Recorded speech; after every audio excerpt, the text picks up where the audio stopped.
Happy spring, Oceanites. Here is the May garden. We have dug up and installed a rain garden at the edge down there. I'm not sure if you can see the rocks, and we have reseeded, so we'll continue to water that, and we can see that corner of the garden grow over time.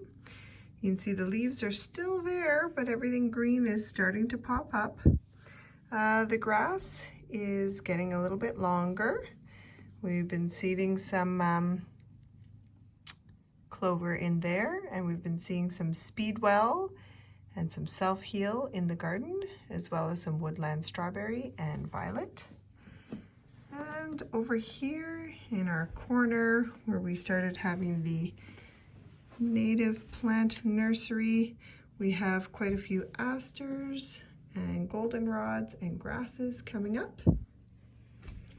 You cannot quite see the corner of the yard, but just on the left-hand bottom side, you can see some ostrich fern. There's also some Solomon seal and some high bush cranberry. So this is the May garden, looking a little bit greener.